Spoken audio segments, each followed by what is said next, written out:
need strategies? Do we ever? Strategies for living, because I think we're all living, right? That's right. I think so. So, are you ready? You ready for your daily dose of radio rehab? I'm ready. All right.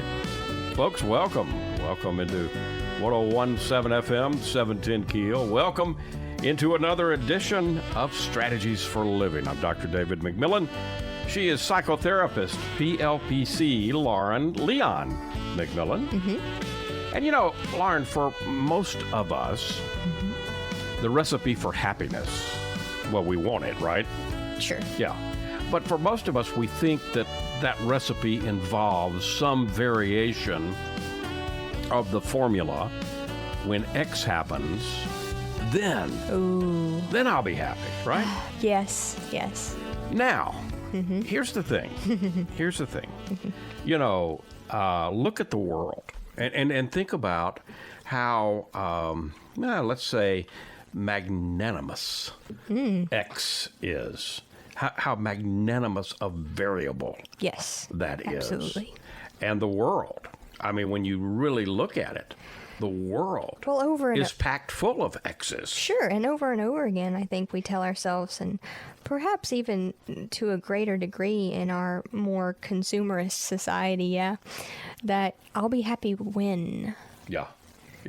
And it just keeps us chasing, right? And keeps us running in the little hamster wheel. Yeah, because X, and I said it's a magnanimous variable because it can be anything. It can be anything from, looking out and seeing the sun break through the clouds. It could be, I've had a stomach ache and it's better now, right? Yeah. It could be a promotion. It could be anything. It's a winning formula. It's just about allowance, though. That offers a lot of paths to happiness, and yet our experience says otherwise. Well, we're going to talk about that today. Actually, we're going to look at a Buddhist psychotherapist has written an article called Caring for the Mind, Insights from Buddhist Psychology. I really didn't know there was such a thing as Buddhist psychology. In a way, I've always thought of Buddhism not so much as a religion, but as more of a way of life, a psychology. Sure. But I liked this article, and so we're gonna dive in and look at some of the things that this article from Psychology Today. It's called Between Cultures, and it's from Dr. Mariana Pogayan. I think I'm pronouncing the name right. I hope I am. At any rate, that's what we're diving into today here on Strategies for Living. Sounds good. I'm excited. Ready or not, here we come. We're going to care for the mind, and we're going to talk about, that formula of happiness and much, much more here on Strategies. Thank you for joining us, folks. We appreciate our sponsors making it possible. The Robinson Film Center and Azalea Cleaners and Learning RX and Pintail Roofing and the Balanced Life Wellness Center. Back in a moment. What's it take? What's it take to be happy? Talking about that today and more here on Strategies. Stay with us.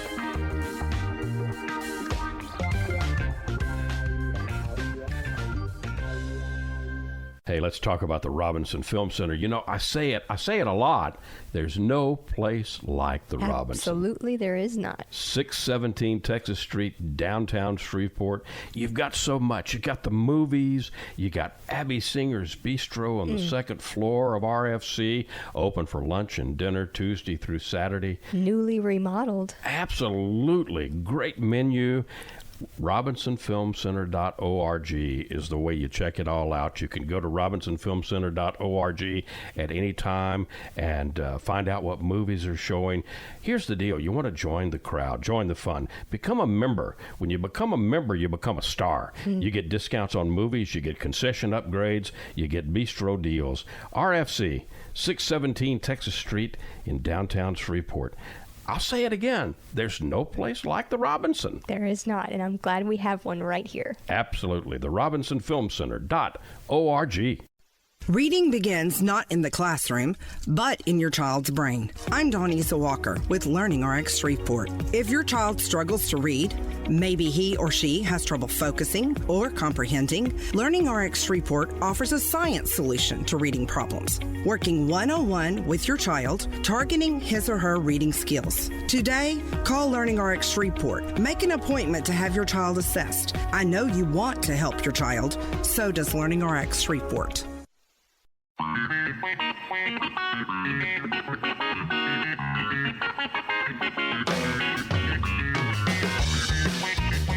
And welcome into 1017 FM, 710 Keel, and Strategies for Living. Lauren Leon McMillan, David McMillan, and talking about how elusive happiness can be. Most of us say, well, when X happens, then I'll be happy. And the fact is that we live in a world that X variable is magnanimous, because we live in a world full of X's.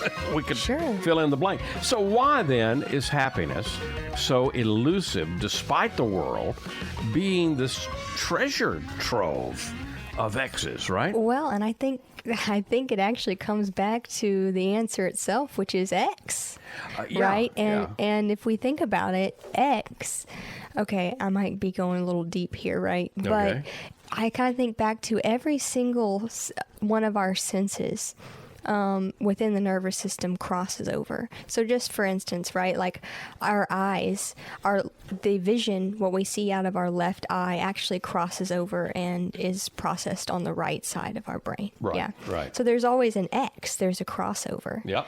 And so that's fascinating right, when you think about it. And so you're saying, happiness is this variable X. Well, it is. If we think of X as our perception, our sensation and perception, and that cross that we carry within us of the sensations that cross over literally within our nervous systems, within our bodies, everywhere we go. So, if you choose to set your mind and say, I am happy, you will be. Yeah. You see it everywhere, and that is your variable X. Dr. Mariana Pagosian, who wrote this article from Psychology Today that got me thinking about this, says that the reason that happiness is so elusive for us, despite this treasure trove of X's, is in part that it has something to do with our conviction of the conditional nature of happiness. Our formulas have seemingly made us consign our well-being to external variables. And we know about, we don't control out there. Right. External variables. As soon as you make something contingent on the external, it is out of your control. Yeah, we don't have anything to say about the external, do we? No. Yeah. And because those circumstances change. And, we do get to co-create with them, however. Yeah. We don't get to change what they are, but we can change how we view them, how we perceive them, how we take them in. So that's where she brings what she calls Buddhist psychology into this. And as I said, that got my attention because I had never heard, I've always thought of Buddhism as a way of life. Well, and I've always been taught it's not, even though most people think, and they even say the Buddhist religion, technically, no. I don't think Buddhism is a religion. I think you can be and some people are, in fact, Buddhist Christians. Right. Because they follow a Buddhist philosophy along with their Christianity, right? Yeah. So I don't see why you can't apply Buddhism in psychological theories. Well, you've got a point. Right. You've got a point. So according to Buddhist psychology, to nurture a well-being that is not as fickle as tying our happiness to outer circumstances, right? Then we might be wiser to team up with something that is ultimately internal, our minds, right? Yes. So how we're feeling is ultimately about how our minds are responding to what's happening, right? Right. Okay. And she quotes a Buddhist psychotherapist, Pilar Jennings, that states that. It doesn't render external circumstances irrelevant, especially when people are dealing with challenges that are intense, Sure, right? no, yeah. But Jennings explains that lasting happiness rarely springs from perfect conditions that we have to seek the world to uncover and to find and to have. It might be just as close as our mind to cultivate our sense of well-being. It absolutely is. I mean, it's our mind through which we filter our entire experience of life. So if we buy into that, there are some tips, if you will, some teachings on how to care for the mind and cultivate our well-being. You know, I've often wondered, as I've gotten farther into my own study of counseling and psychology, you know, I've also often scratched my head at why don't we spend as much energy and attention in cultivating and caring for our mind as we do for our body, as we do for our eyes, as we do for our brain. Yeah. And our... It's a great question, Lauren. Yeah. It's a great question. And, you know, and I think that the landscape, and I don't want to get off too far into this, but the landscape, I'm hoping, is changing. Yes, it is. But the model we have used in healthcare is really sick care, not health care. Now, I do think that is shifting. And I think that, so again, along comes psychology, a relatively new, it is. A new kid to the block. Yeah. And it's kind of joined forces with all of the rest. So a lot of psychology, and I'm talking broadly now. I'm not talking specifics. I'm not talking any one therapist, you or anybody else. Yeah. I'm talking broadly, and the way that we're taught, to practice the art of psychology or the art of counseling. It is broadly it's broadly sick care. Yeah, it's based on the medical. Healthcare. It's based on the medical model, which is sick care right now. Yeah, we take care of people who are sick. That's Right. why I'll get on my soapbox just a second, and then you'll knock me off. Okay. But that's the reason I really love doing this program, because strategies for living. We try to do a lot of different things, but we really are about cultivating health care, Right. and being and living healthy, body, mind, Preventative spirit. medicine. Right, body, mind, spirit, and relationship. But that's not, again, you have to be intentional about that. Yep. It's not going to just happen. You have to make a choice and a decision. That's why I make it I happen. really like that word cultivating, because it implies some digging, some care, some tending. And that's another thing. And I don't want to, again, I'm trying not to get too far. But we've become a pill. Give me, doc. Don't make me go through all of the agony and the pain Of a lifestyle change. Just give me the pill. And we continue there. I worry about, and again, I think this is not a complaint of the pharmaceutical companies. I think what has been developed and continues to be developed is wonderful. But I'm really, really concerned about like these weight loss injections. I want. There's a lot of different brands, so I don't have to. They are what they are. But once you get started on them, That's life. They do work. They do help you drop the weight. But my understanding is that you have to stay on them. Yep. And that if you don't stay on them, then the weight comes back. So it's like that's a lot of what fortunately, unfortunately, however you want to choose to look at this, the practice of psychology, the practice of counseling, The other has kind of concern- gone on with the instant fix, Yeah. the instant Yeah. gratification. Right. And kind of, I think what you're going along the lines of there is we've lost the art of true healing. Right.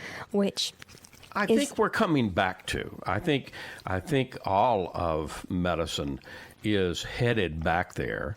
Like anything else, it's going to take a minute. It's going to take a while. Yeah, we've got to make that shift. We've gotten a little lost in the weeds and in the dazzles of what pharmaceuticals can do. Right. So, going back to the tips that Bring us back to the path. bringing us back to what we're talking about today, and specifically Buddhist psychology and what it can offer in terms of cultivating a well-being within us. Number one is to notice the inner landscape. Just notice. Yeah, you the importance, you cannot overemphasize the importance of self-awareness, the importance of tuning in. So cultivating the habit, and it is a habit of paying much deeper attention to what's happening inside, what's happening internally. And this is really mindfulness. This is a form of mindfulness. Inner reflection. So, notice, are you living in a way that feels ethical to you? How are you treating others? Is there something that you long for that always seems to be out of your reach? In Buddhist teachings, this noticing is the central part of the roadmap, right? It's the roadmap to end suffering. It can also contribute to increased personal happiness. So through reflecting, we can situate ourselves as a person who, just like everybody else, has needs, has overcome difficulties, and wishes to feel safe and loved. This awareness of self concerning others restores a feeling of connection, and in turn it softens the sense of isolation, and it becomes a gateway then to well-being. Yeah, I mean, we can't change what we aren't aware of, and so Right. that's the first step is Tuning in. Yeah. Yep. And understanding, and again, life is, and at some point you have to accept that, life is going to bring life is difficult. it's difficult. Yeah. Yeah, Buddhism doesn't say that there won't be pain. No.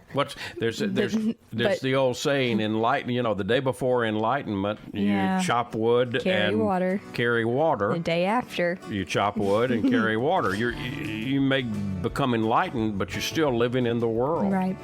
We're talking today about insights from Buddhist psychology and what we have to learn about being happy. Talking about it today here on Strategies for Living. More to come. Stay with us.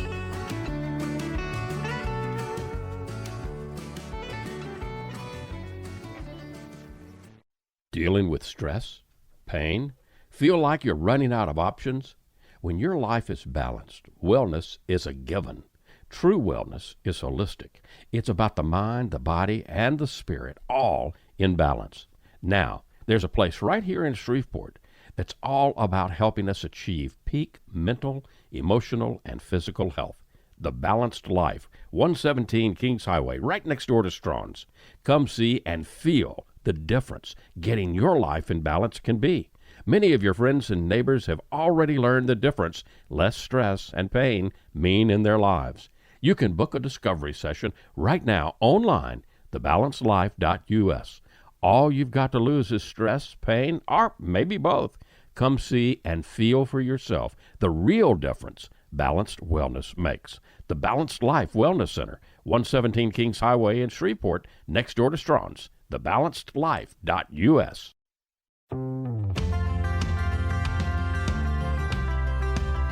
And welcome back. Welcome back into 1017 FM, 710 Keel. Welcome back into Strategies for Living. And we're talking about cultivating the habit of paying deeper attention to what's happening internally today.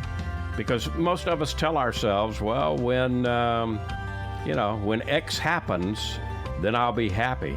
Problem is, we make X a lot of out there instead of in here.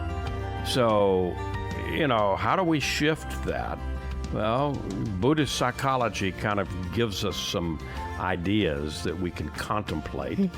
One is to tune into the inside, notice the inner landscape.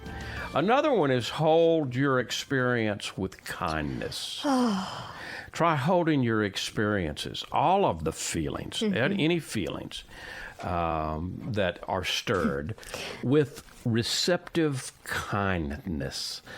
Often when feelings are outside of conscious awareness, we get in the grip of them. We get gripped by them. Yeah, we allow them to manage us. Or we feel stuck. We feel stuck with some feelings. We might try to deny them altogether. But reflection can help our feelings become more tolerable. When we start to notice how they come and how they go. And they do. They do. Feelings come and feelings go. And when we notice that, then even the ones that wield the most power, in a way we know, okay, well, this too shall pass. This too shall pass. Yeah. Yeah. And that's the power in that first offering of being able to notice the internal landscape, right?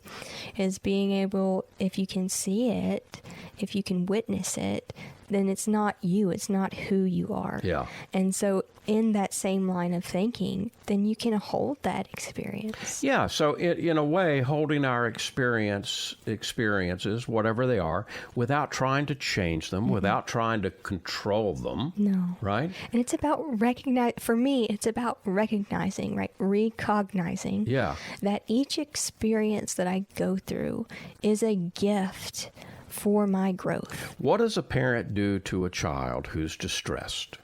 The parent is going to comfort the child. An emotionally mature. Mature parent is going to take a distressed child and comfort them. And sit with them and help them move through the process. And in a way, that's what we're talking about here. Holding the experience with kindness is just like holding a child and saying, okay, we're going to get through this.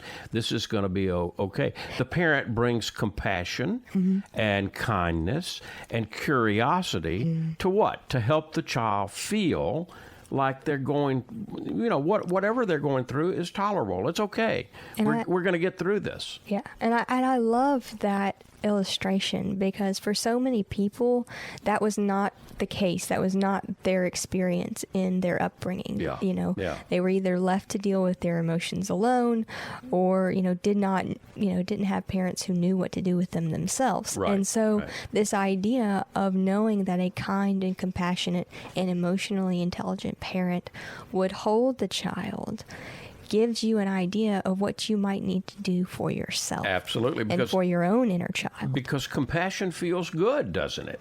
If there's self-compassion, there's usually a softening. And with a little spaciousness created through the compassion, our feelings, instead of getting stuck in them, our feelings can become portals.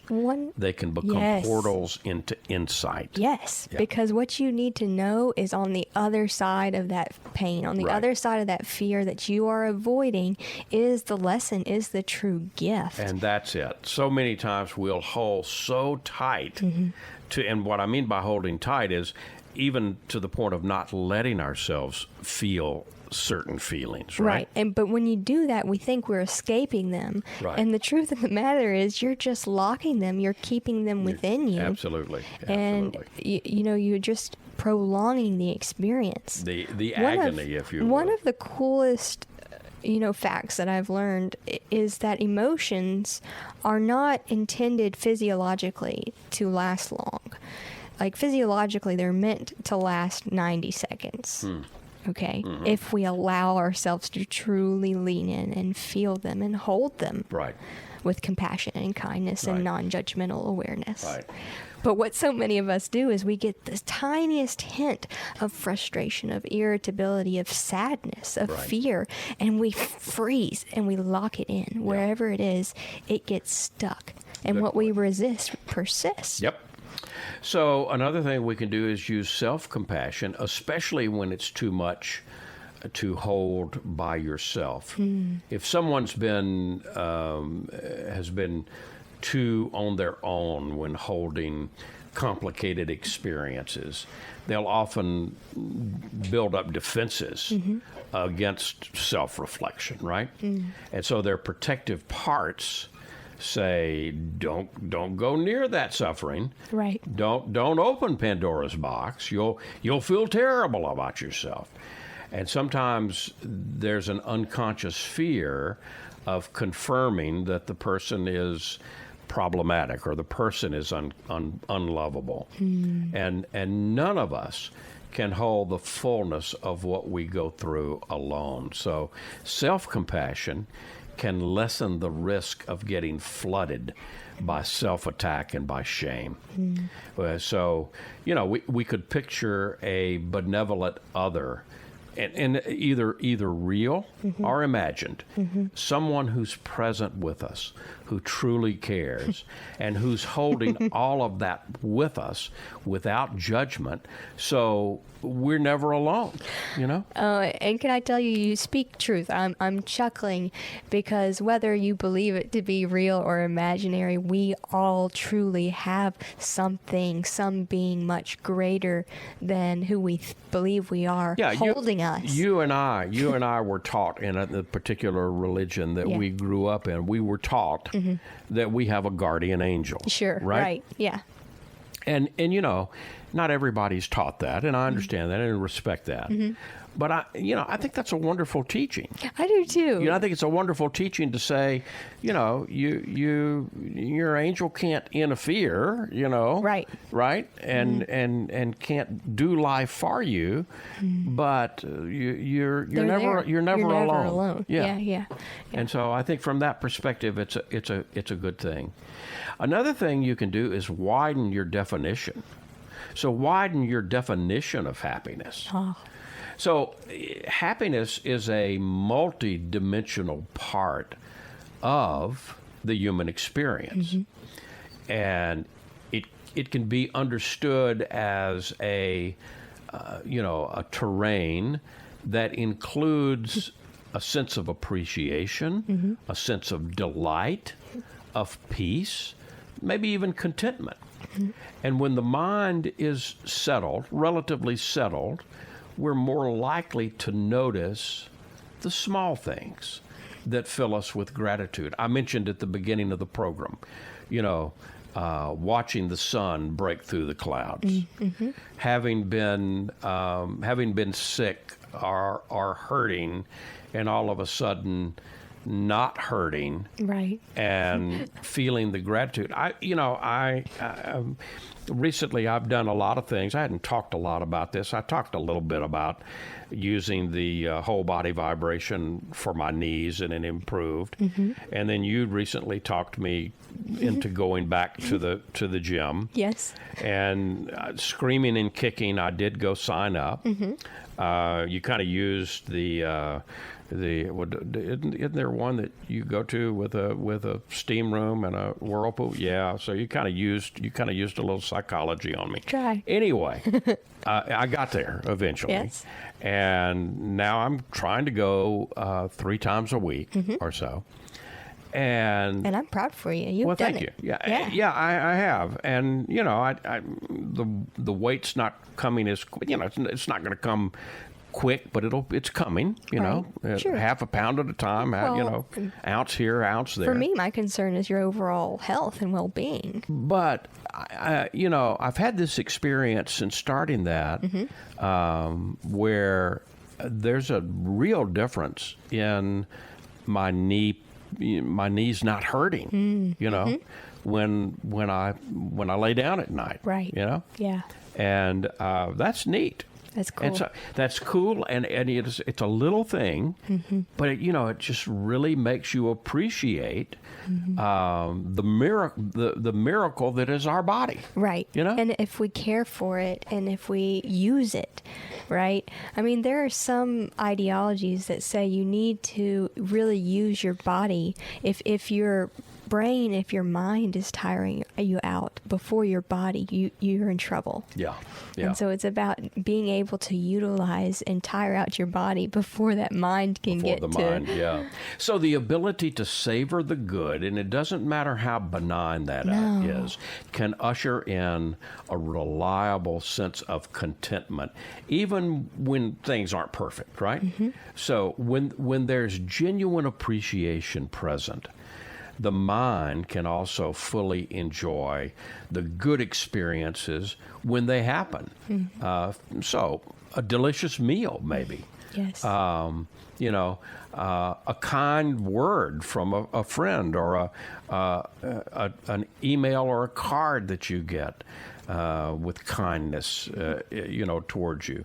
So the ability to amplify a fuller awareness of all the moments of care, of decency, of attentiveness, that's a game changer. It's huge. That's a game changer towards being a happier person. And it has an incredible domino effect. I mean, if you're just able to take a quick pause in the middle of anything and look around you and be thankful for one thing, it builds and it grows until you really, truly realize how magnificent life itself is. And in our culture, in where we live in the United States, and we've especially got it. I mean, we really do. Even the poorest among us, when you compare it to the vast majority of people in the world, they would trade places. Yeah. Because even the poorest of us are quote unquote rich. Just walk outside compared to the vast numbers in the world. Yeah, your sister and brother were in town and they were marveling at our trees. Yeah. And since then, it's true. Yeah. We have amazing trees. Well, they don't have those where they live. We're talking about happiness today from, kind of redefining it, giving some ideas for all of us directly from Buddhist Psychology. We'll continue here in a moment on Strategies. Stay with us.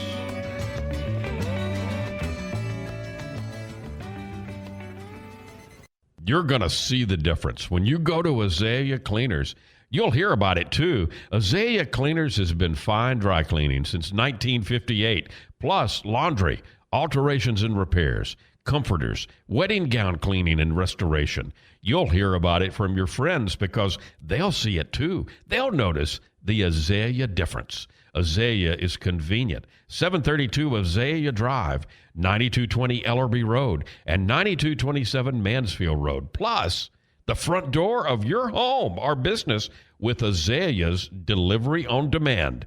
Just text SETUP to 249-8283, and Azalea will pick up your clothes and deliver them back clean and fresh to you. You can't get closer than that. That's the Azalea difference. You'll notice it right away. Others will too. The Azalea difference. Fine dry cleaning since 1958. Text SETUP to 249-8283 and get the Azalea difference. AzaleaCleaners.com. And welcome back. Welcome back into Strategies for Living here on 101.7 FM, 710 Keel. So, how do you care for the mind, cultivate well-being, and maybe increase happiness? Well, we've talked about some things so far. Noticing the inner landscape, holding your experiences with your experience with kindness, using self-compassion, especially when it's too much to hold by yourself, and widen your definition of happiness. That's what we've talked about so far here on Strategies. Lauren Leon McMillan, David McMillan. Another thing, Lauren, is to see our interdependence. Yeah. So if you're looking from a Buddhist perspective, part of what helps us feel well is seeing things real, seeing things in reality. So this means getting to the truth. We're interdependent. We can't don't live without we the don't other. exist in isolation. The way we often maybe think we do, feel we do, behave as if we do, Yeah. especially for people in highly individualistic cultures, and ours As is. is, yeah. There's a risk of feeling fundamentally isolated. And, that has become a bigger and bigger problem Huge. within our culture in the United States, this feeling of aloneness, this feeling of isolation. Yeah, So, let's look at the reality of it. We are, in reality, we're completely embedded relationally. Our interactions affect our brain chemistry. Our bodies respond to the environment. Our interactions affect our brain chemistry, and our bodies respond. And the more we understand it, the less we suffer. We no longer feel so radically on our own, striving to figure things out. We're getting on board with reality, if you will. Yeah, I mean, we can see this just on a human level, right? That if you go to the grocery store, and you pick up a bag of chips or whatever it is that you're getting that day. I mean, if you think about the multitude of hands that went into, how did that get there? Yeah. Right? Yeah. I mean, that in itself can be a practice of recognizing, whoa, we're in community and we totally depend on each other. You're making a point. I mean, you're making a great point. We don't think about picking up that bag of potato chips and think about, we take it back to the farmers that grew the potatoes, to the people in the manufacturing Lay's or wherever that did the snack, right, to the truckers that brought it, to the grocery store, the managers and the stock clerk that put it up on the shelf, and the people up front that either are going to check you out or help you check yourself out these days. Right. But that's a lot of, it doesn't matter the nuances, it's a lot of people. No, yeah, like this weekend we rolled out our trash, right, to the front of the curb, and then it's gone. It's magically taken care of. Yeah, we don't have to worry about it. But even beyond that, that's just on a human level. I mean, beyond that, we're interdependent on Earth herself. Absolutely. I mean, think about, we ended, talking about the trees when we ran out last segment. But the trees again, right? I mean, they take the carbon dioxide that we breathe out and restore to us the oxygen that we then take in. Absolutely. I mean, so you're breathing in the exhale of the trees and the plants around us. Yep. And we can take this back to any kind of bug, insect. Around here we get all upset about the mosquitoes. But it's a big huge part of the ecosystem, right, and we're dependent upon them. The entire ecosystem. So we got to be careful. Yeah. We got to be careful if we're going to start eliminating one or the other. Oh yeah. Find support and inspiration in others, whether online or in person, through podcasts, through books, through radio programs, hopefully like this one. We need others who offer us encouragement, inspiration, right? Having a community that provides support and reassurance can be invaluable. In the same way the body needs food, nourishing food, the mind can only feel well when it's getting care and support and nourishment. And so most of us are consuming way too much information that is overstimulating and even distressing to us.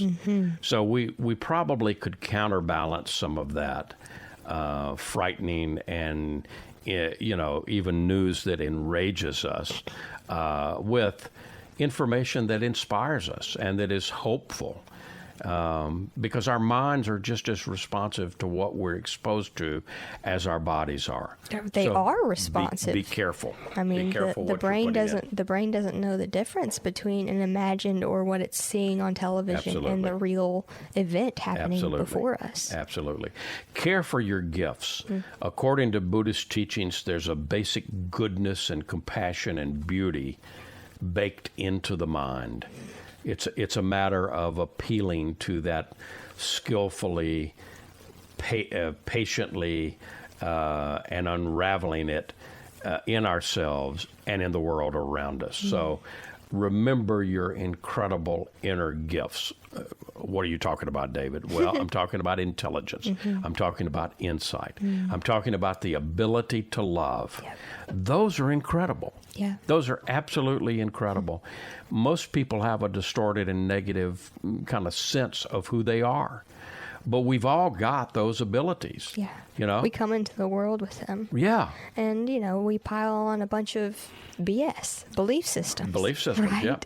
Yep. And that covers up the gold. So that's part of what I like about my job as a psychotherapist is I get to excavate for the gold that I know is there If we everyone. If we don't truly understand the miracles that we are and the gifts that all of us have, then we do go on a constant search outside of us, right? Right. And that's the reason we look for, so much outside of us as opposed to inside of us. It's right under our noses the whole time. Yeah. Literally. Yep. Finally, hold the fuller truth. The beating heart of well-being comes from holding the full truth of reality and our nature. Selective attention towards the negative can be distorting, and it makes us miss part of our experience and ourselves. For example, in every crisis, amidst the suffering, there's always there will always be those who show up with care and courage and compassion. Yeah. And we all have that capacity. It just needs to be nurtured. It needs to be claimed or reclaimed. And it's critically important to acknowledge and not minimize or deny suffering, but we can also work to recognize, maybe even for the first time, just how endowed we are with all the needed ingredients for reliable well-being and, happiness. We got it. We got it. It's there. It's inside. But we've got to, instead of looking all out there at all those X's, Yeah. and there's a bunch of them, we shift and begin to look inside. Remember. Remember. I like that. Strategies for a living. And, we talk about making healthy choices. Hopefully, the more we do that, then the more, we make better choices every day. That's why we talk about it on Strategies for Living. We'll be right back.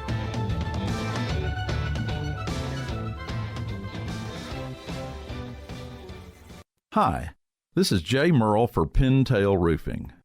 Let's talk about quality. When you hire Pintail to build your roof, here's what you can expect.